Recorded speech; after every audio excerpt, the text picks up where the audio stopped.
Iran ও ইসরায়েলের পাল্টাপাল্টি হামলায় মধ্যপ্রাচ্যে এখন চরম অস্থিরতা।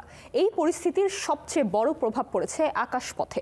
দুবাইয়ের আকাশপথ বন্ধ থাকায় সেখানে আটকে পড়েছেন বিনোদন জগতের জনপ্রিয় তারকারা।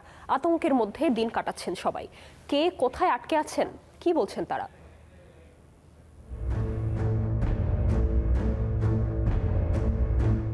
চকচকে দুবাই এখন আর শান্তির ঠিকানা নয়, বরং অনিশ্চয়তার এক নাম। আকাশপথে হামলার আশঙ্কা ছড়িয়ে পড়তেই বন্ধ করে দেয়া হয় বিমান চলাচল। ব্যক্তিগত কাজ, শুটিং কিংবা ছুটিতে সেখানে অবস্থান করছিলেন একাধিক তারকা।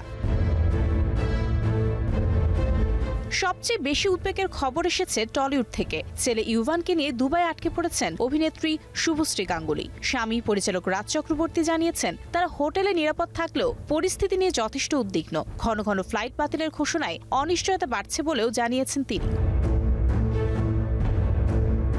বলিউড অভিনেত্রী নার্গিস ফাকরি সামাজিক মাধ্যমে লিখেছেন, চারিদিকে আতঙ্ক আর বিভ্রান্তি, কখন ফ্লাইট চালু হবে কেউ জানে না। একইভাবে ঈশা গুপ্তা পরিস্থিতিকে বর্ণনা করেছেন ভয়াবহ অভিজ্ঞতা হিসেবে।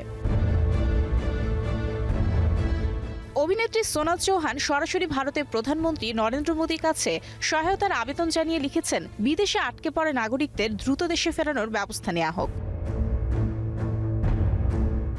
নতুন করে যাদের আটকে পড়ার খবর এসেছে তাদের মধ্যে উদ্বেগ স্পষ্ট। উর্বশী রাউটেরা জানিয়েছেন, পরিস্থিতি দ্রুত বদলাচ্ছে।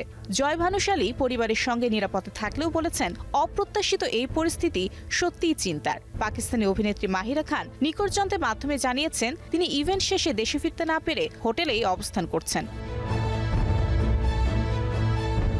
তালিকায় রয়েছেন তামিল সুপারস্টার অজিত কুমার, ব্যাডমিন্টন তারকা পিভি সিন্ধু ও অভিনেতা সমালোচক কমলার খান। সবাই একই সুরে বলছেন, নিরাপত্তায় এখন প্রথম অগ্রাধিকার।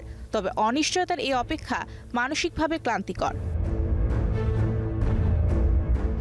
এয়ারলাইন্সগুলো জানিয়েছে, আকাশপথ সম্পূর্ণ নিরাপদ ঘোষণা না করা পর্যন্ত ফ্লাইট চালু করা সম্ভব নয়। ফলে তারকাদের এই অনাকাঙ্ক্ষিত অবস্থান আরও দীর্ঘ হতে পারে। যুদ্ধের কালো ছায়ায় থমকে আছে আকাশপথ। তারকারাও আজ সাধারণ যাত্রীর মতোই অনিশ্চয়তায় বন্দী। সবার একটাই প্রার্থনা, পরিস্থিতি দ্রুত স্বাভাবিক হোক। Mario Sen, star entertainment.